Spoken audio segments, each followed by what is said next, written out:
Alright there, geezers, Jules here from FGS, home of the Future Games Show, and welcome back to another episode of The Deep Cut with Jules Gill, baby, jazz hands now included. Now, let's cut to the chase here. We all love video games. After all, why else would you be here other than maybe you were looking for Anthony Fantana, who shares the Deep Cut moniker style thing, or you've accidentally misspelled your search for Depp Cult and are now annoyed that there aren't as many Johnny Depp fanatics this side of the internet. However, did you know that you might have accidentally played some video games wrong? Gasp, egad, etc, but it's true, you might have accidentally bought the wrong port, not known about a certain secret that makes the title a million times better, or have played on the wrong difficulty setting and turned what should have been a thrill ride into an endless breakfast queue at Butlins that only leads to some very sneezed on eggs. So let's try and right these wrongs today, as I'm Jules, this is FGS, and these are 8 video games you played wrong. And just to be clear here, when I say wrong, you know I'm not actually judging you nor pushing my glasses up my nose and saying, technically because you didn't optimize your loadout here, you're not dealing max damage with all your hits. This is just like some interesting ways in which you could have made great games better, or terrible games at least a little more palatable. So let's start by talking about an all-time GOAT, as we're going to discuss Disco Elysium and its final cut. Okay friends, let's talk about a game that has taken up so much space in my heart that I've forgotten how to love my girlfriend, and she is the bloody best. Disco Elysium. Even just saying its name aloud gives me shivers akin to Harry Dubois' alcohol shakes, as this is, without hyperbole, one of the finest games I've ever played. Well, I say played, but in all honesty that should read failed forwards through, as you play as a total loser who's battling his head, his body, and every single person around him. Oh yeah, and of course, you the player trying to control him. So upon finishing a run of the game back when it released in 2019, I sat back fat as a corporate capitalist pig on the game's sumptuous takedown of idealism versus inaction and said something along the lines of, "Oh my, what a sumptuously delightful game. Surely things can't get any better than this." Well, you know what? If I had the 2021 version of me go back in time, I'd give 2019 version of me one of these. Let me laugh. One of the because that guy's an idiot. And I say this because the final cut version of this game that came out in 2021 is hands down the way to play this game, and every other option is wrong. Wrong, I say. I know, I sound like I'm probably going mad, and quite possibly I am, but the addition of voiceover alone for the entirety of this game in the final cut takes what is already a masterpiece and transcends it to the pantheon of games that are, well, quite frankly, untouchable. You know the ones I'm talking about, like Metal Gear Solid, Mario 64, Demolition Girl, you know the ones. Disco Elysium is now part of that. If you don't know what Demolition Girl is, you play as the army trying to take down a giant woman in a bikini. It's good stuff. Therefore, if you know anyone who's played this game without experiencing the rusty, gulleted delivery of your own brain, then you can quite literally tell them that they played Disco Elysium wrong. And then you should probably explain about the final cut version before they utterly brain you. And then you'll have a great time, because you both played Disco Elysium. You're still not saying it right. It's too late now. The old woman shakes her head, slowly. Okay, my friend, let's move on now and talk about how you are wrong for playing Crystalis on the Game Boy Color. So, my friend, if you are in the mood for dialing back the clock and jumping into an all-timer and totally underappreciated action RPG, then why not boot up Crystalis that dropped in 1990? However, just make sure you don't play the Game Boy Color version of this game, as it is positively riddled with stink. Now I know what you're thinking to yourself, Jules, you absolute lump of tired looking snow. Why are we talking about this game in particular? There's tons of games that got absolutely butchered when it came to porting, and trust me, I'll be doing a deep cut on that subject very soon. And going from the NES to the Game Boy is always going to result in things being changed for the tiny hardware capabilities. The reason that we're focusing on Crystalis and its disastrous Game Boy port outing is because it's actually twofold. The first being that this port absolutely butchers the one central game mechanic that the game used to separate itself from the pack, And the second is because it's kind of a deep cut, and that is kind of what this show is kind of all about, in case you hadn't noticed. So to cut to the heart of things, let's talk about swords, and how in the original game you'd have access to 4 of them with different elemental attributes. You'd use these swords to exploit the weaknesses of your enemies. So for example, if you saw a fire monster just chilling out, having a great old time, you just go like bang right in the face with a bit of ice, and that would do him in short order. Here they made it so that all monsters could be dealt damage regardless of their resistances, but you do more damage for using the right element. And how did you know what certain monsters were weak to? Well, the game sure as wasn't going to tell you, because there's no audio cue and sometimes no visual information to let you know what sword you're meant to use. With this one decision, the game was made infinitely harder and infinitely less enjoyable, and was compounded by the fact that monsters could attack you from off screen. And yay, what a fun time we're having. I'm doing so little damage against you and you're poking me in the face with your fiery breath off screen. Cool. So yeah, we actually have a weird version here where you've played the game wrong twice over. Firstly, in choosing the wrong version of this game, and secondly, in the Game Boy Color version, never telling you the endless list of mistakes that you were making while wafting around your supposedly magic sword.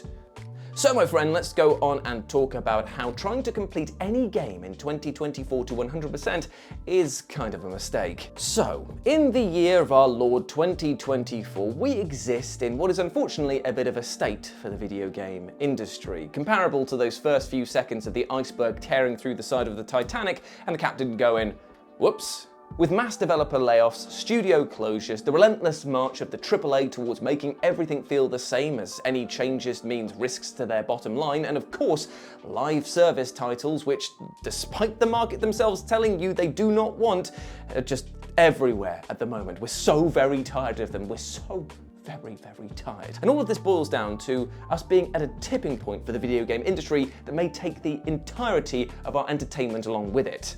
And so, with servers shuttering, support faltering, and endless microtransactions and DLC expansions coming out to farm as much cash out of you as possible, the act of trying to 100% certain titles is an experience doomed from the jump. You might see online lobbies closed that prevent you from getting the ever-annoying multiplayer trophies that you need. Bugs may never be fixed that cost you that platinum, and expansions will only add more to your plate and relegate your prior 100% to the bloody bin.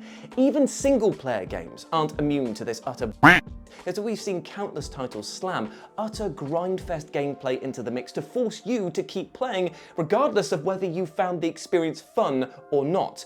All because there is this weird perception, this marketable perception of value for money just being a very long game. Well, you know what is worth more than that, my friend? Your goddamn time. So don't get mugged off thinking that you should platinum a title going into it, as developers and publishers will make you work for it and then some, to the point where it's just an utter chore. Enjoy the game and tap out when you are ready. Oh, that was a bit heavy. Let's spice things up then. Speaking of things that you should totally do in 2024 and beyond, for that matter, why not subscribe to our lovely channel? We publish gaming content every single goddamn day, and now have 2 weekly show formats in the shape of Discover Something New, where we tell you more about games you need to know about that are upcoming over the horizon, and of course, The Deep Cut every single Friday with me, Jules Gill, a baby, where I talk about games that you just don't know about, and therefore need to know more about, or ones you haven't thought about in a while, because I'm just like that. And I'll tell you what, if you don't subscribe, by the way, I'm going to send the boys round, and they'll have a word. The boys in this case are my cats, and they're very nice. They will persuade you. Anyway, let's move on with the show and talk about how you made a mistake the moment you tried playing Slave Zero on hard mode. Now, sometimes playing a game wrong can happen the moment that you press one single button, or to be more specific, when you select a difficulty mode that will soon enough turn to be way outside your comfort zone. Also, as a bit of a side note, you can actually play a game wrong before even this point in time, as is the case of Bubsy 3D, where opening the case itself was at the detriment to your overall mental health. You will never experience joy fully again after playing that game.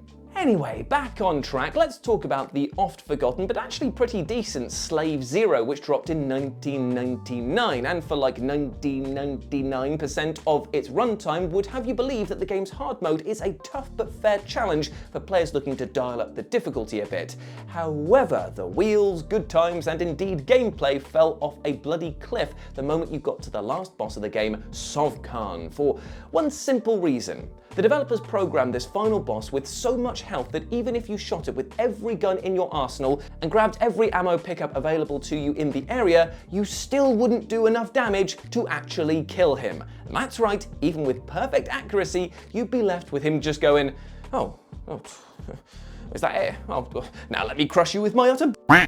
It's a problem that only exists in this one difficulty mode and has led to mass reporting by players advising newcomers to hold on to like this special rocket launcher you get earlier on in the game, as it's the only way to actually beat him without hacks. What a brutal discovery for players going through this unawares for the first time. And it's even worse when you consider that you've not likely made a ton of backup saves, meaning that this is going to be a full playthrough once you reach this point. Great. And speaking of great, let's talk about the grating experience that many people had when playing Dark Castle not on a Mac. Okay, let's take a step back in time and talk about a game that I'm sure that some of you might be aware of, and of those few, I'm sure that there's a ton of ire for. This, my friends, is Dark Castle, a title released for the Macintosh in 1986 and was a bit of a surprise hit for the hardware, racking up tons of positive praise for its challenge, controls, and despite looking like a calculator error screen by today's standards, its graphics as well, which many Mac players didn't know the machine was capable of. Yet, interestingly enough, it was precisely the challenge, graphics, and especially the controls that many people who played Dark Castle on other hardware like the MS-DOS, Amiga, Atari, and Commodore 64 ended up hating the game for. And why was this? Well, for some reason, the decision was made to port a game that heavily relied upon its mouse aiming control scheme to consoles and hardware that didn't support mouse functionality. As you can imagine, this changed the tone and accessibility of the game entirely, and Dark Castle went on to be lambasted by the gaming community, especially seeing as there were more duff versions of this game out there than decent ones. So weirdly enough, there is actually a game out there that runs better on Mac, and I feel safe making fun of that crowd, seeing as the universal reaction to I play games on Mac is, yeesh, okay. Ugh. Okay gang, let's talk about how following a guide on your first playthrough might not have been the right idea. Okay, this one is purely for the old heads out there. Who still has copies of video game guides that used to release alongside titles back in today? I remember with extreme detail in my mind the pages of Final Fantasy IX's official strategy guide, which I pretty much had read front to back before it even got off disc 1. Hell, I even remember buying a strategy guide for Tomb Raider 3, and I didn't even have that game. I just loved reading about all the secrets and hidden areas, and yes, the Deep Cut is basically the extension and culmination of this obsession. Still, as a big fan of strategy guides and effectively reading the last chapter before I've started the first, to play a video game by following a guide on your first playthrough is, in my opinion, just not it, Chief. I know, you want to find all the secrets, you want to get the best items and weapons from the jump and breeze through all the puzzles, but you have to ask yourself this, my friend. Where's my input? Where does my experience actually start if I'm just following the correct inputs and commands? I mean, I would argue that it's a far less rewarding time to follow the developer's express instructions over following your own instincts, developing your own party, uncovering secrets for yourself, and yes, making mistakes in your builds, as this is your adventure for all the highs and the lows that you'll experience. Now there is a difference here. If you're using a guide to hoover up all the secrets on a second run, that actually could heighten the good times that you've already had, as now you could be like, oh of course, or like, oh you could do that, that's amazing, and that might spur on even greater moments and strengthen your connection to the title. But I want you to do yourself a favour. Put the guide down, or at least close game facts, and experience this for yourself. After all, you spent like 80 quid on the damn thing, so just enjoy yourself. Well, except that isn't, unless you're playing the original Final Fantasy XII, as the developers were cheeky whippets and basically would screw you over if you didn't know exactly what not to do in order to get the legendary weapons. But that's a rant for another day, and possibly another Deep Cut episode. Right then, let's close out the show by talking about playing Ape Escape on the loose, which was a huge mistake. Okay, I won't lie to you. I bloody love me some Ape Escape. In fact, if I was to be given a wish to be teleported into any game ever, it would be this one, so I could grab Gibbons with my pals all day long. Maybe that's actually a slight lie. It's actually gonna probably be Rumble Roses with the oil factor set to maximum, but I still do love this franchise. Ape Escape, that is. However, what I didn't love was playing Ape Escape on the loose on the PSP, a game which I was marketed to by Sony as being the original game remade with updated graphics and bug fixes. Hoo boy, I thought to myself, seeing as I was quite young at the time. I can't wait to bag some bonobos and all that, but alas, there was one glaring oversight that I hadn't seen coming, but was staring me right in my stupid, dumb Devonian face. Just how the hell was Ape Escape, a game that championed dual analog stick controls so much that it literally couldn't be played without them, going to map all of its actions to a handheld that only had one bloody analog nub? Well, if you answered poorly, then congratulations, my friend, you win the tears of a 36-year-old man, because this game handled like a flaming red baboon ass. It even had to do away with one of the gadget slots that you could quick select because it lacked the proper shoulder buttons, and it begs the question, why bother remaking a game for this specific console when the issues are so tied to what Ape Escape is so celebrated for? The tone of this game changed in ways that stunted its movement. It made the capturing aspect feel like a chore, and it was inaccurate to boot. This was less like slipping on a banana peel and more like falling headfirst into Harambe's backside. Yes, that's right, a Harambe reference in 2024. I am nothing if not current. And with that, I bid you good night. And there we go, my friends, video games that you played wrong. I hope that you enjoyed that, and let me know what you thought about it down in the comment section below. Don't forget to subscribe to the FGS YouTube channel, and don't forget to follow myself over here and my lovely editor Mark over here as well. But before you go, my friend, I just want to say one thing.